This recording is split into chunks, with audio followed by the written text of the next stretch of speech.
Poutine a accidentellement déclenché une guerre civile au sein de sa propre machine médiatique, tu vois. Après la reprise de Kupiansk par l'Ukraine, le Kremlin a publié une preuve que la ville leur appartenait encore.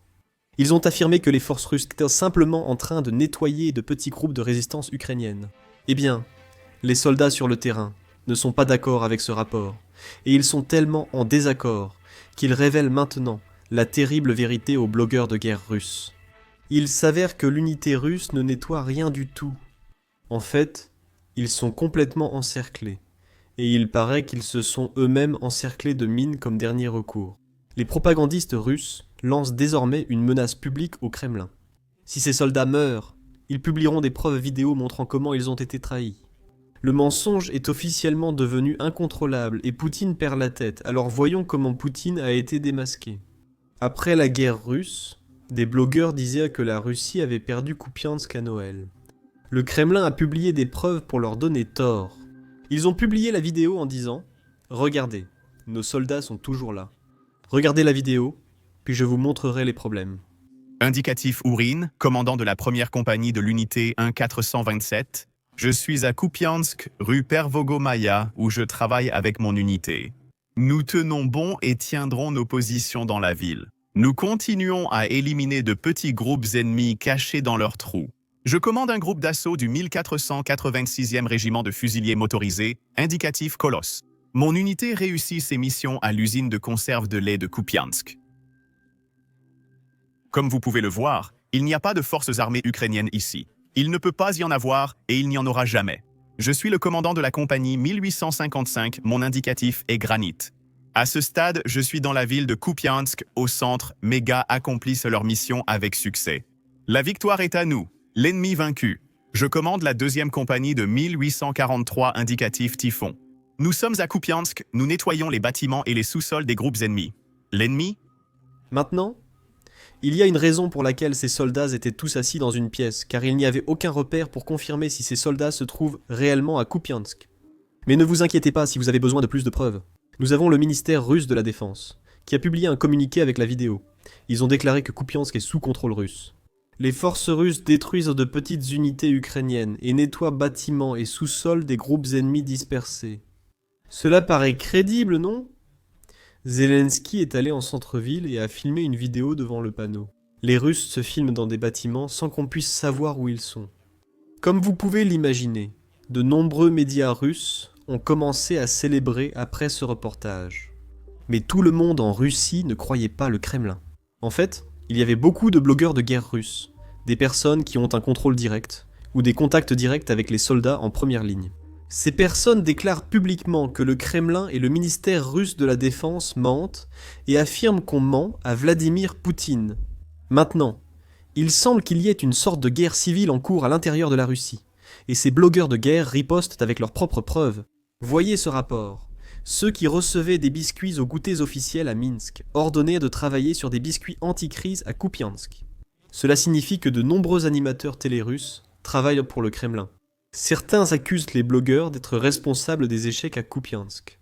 Les casseroles se démarquaient dans l'ensemble. J'apprécie ce remplacement audacieux. Maintenant, j'ai l'impression que c'est une expression russe, ou une façon russe de dire une citation russe, que je ne comprends pas complètement.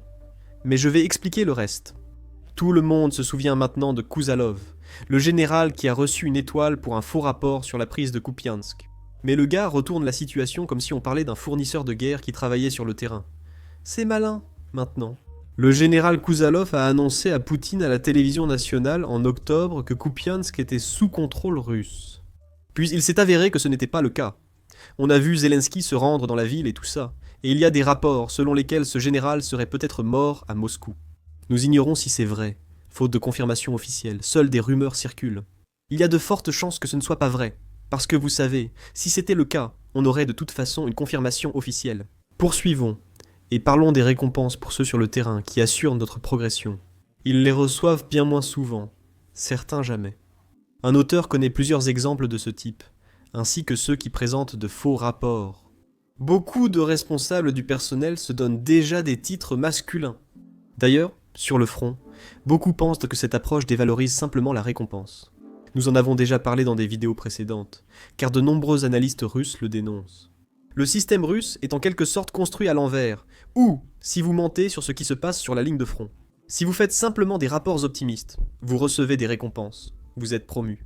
Mais si vous dites réellement la vérité, ou si vous essayez de dire « ce que nous avons rapporté précédemment est faux », vous n'avez aucune raison de vraiment faire ça, n'est-ce pas? Tout le monde est simplement incité à mentir, et une fois que vous avez menti, vous n'avez aucune raison de corriger cela.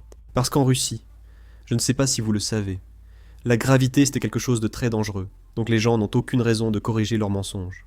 Maintenant, pour revenir à notre sujet, il n'y a pas que les blogueurs de guerre russes qui s'opposent à ce nouveau rapport du Kremlin. Même les soldats russes en première ligne ne parlent pas de la gravité de la situation. Pendant ce temps, Poutine fait semblant que la Russie est en train de gagner. Regardez donc cet extrait. Il provient en fait d'un soldat russe. Je suis avec l'artillerie. Je viens en fait de l'artillerie de la flotte de la Baltique à Kaliningrad, et moi-même, je vis là-bas. Je suis originaire de Snapskoye, donc mes gars sont déjà arrivés près de Kupiansk. En gros, cette direction est calme. Novoselka, Kuzemovka. Ils se sont battus là-bas tout l'été, mais ils l'ont prise. Mais les pertes sont énormes. Oui, 22 véhicules de gars chaque nuit.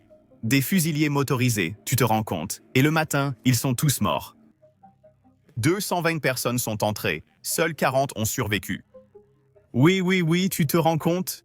Et en plus de ça, ils rackettent nos combattants, la police militaire les attrape quelque part, par exemple à Asana. Nos gars sortent se détendre. Ils sont arrêtés et envoyés directement chez Wagner à Bakhmut, sans retour à l'unité. Au sous-sol avec des matraques électriques. Ils leur extorquent de l'argent, puis ils signalent à leur unité qu'ils les ont arrêtés. Ça, et qu'ils m'ont arrêté de la même manière. J'y allais aussi. La police militaire m'a attrapé, j'ai passé une nuit menottée, ils m'ont retenu, m'ont tabassé, ont tout pris, et personne n'a signalé à mon unité. Je vais à l'unité. 3 mois. Ils m'ont gardé au sous-sol à Razipnoï. Ils envoient à la mort, ils amènent là-bas des combattants, des condamnés, et ainsi de suite, ils les envoient au front, dans la boucherie. Un putain de tas de gens sont passés par moi, aucun n'est revenu. Un blogueur de guerre russe affirme posséder d'autres vidéos, et encore plus de preuves des échecs russes, sur le front. Et je veux rappeler à tout le monde, parce qu'on dirait qu'en lisant tous ces rapports de blogueurs de guerre russes, on dirait que ces gars-là sont anti-Russie, ou anti-Poutine. Mais c'est loin d'être la vérité. En réalité, ils sont très pro-guerre en Russie, mais critiquent non seulement la façon dont Poutine l'amène, sans s'y opposer. C'est pour ça que c'est intéressant de voir cette guerre civile. Mais nous avons une guerre. Le blogueur qui dit que dans 3 districts, nos gars tiennent encore en petits groupes. Il parle de 3 districts à Kupiansk. Ils sont encerclés, et se sont eux-mêmes minés en cercle.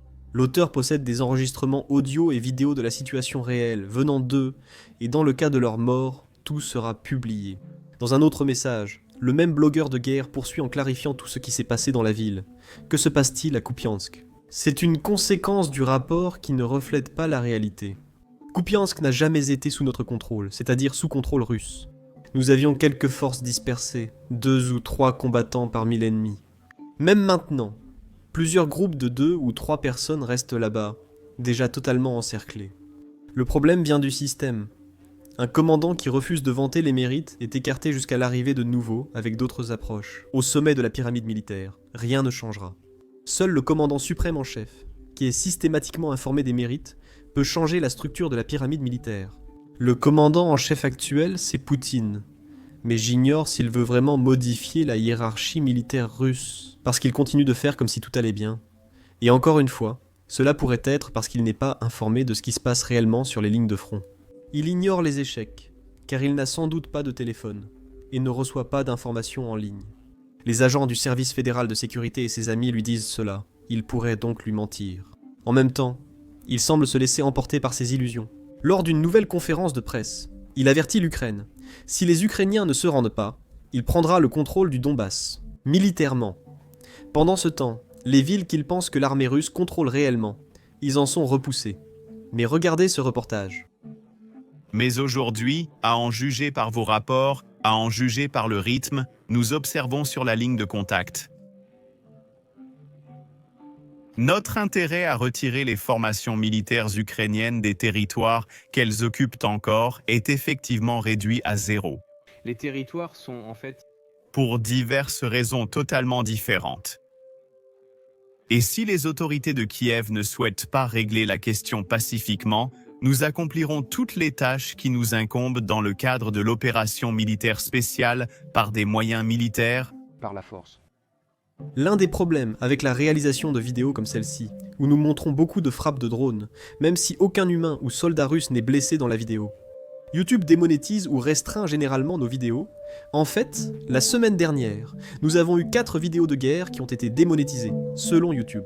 Diffuser des frappes de drones ou des images du front n'est pas adapté aux annonceurs, d'où la restriction des vidéos.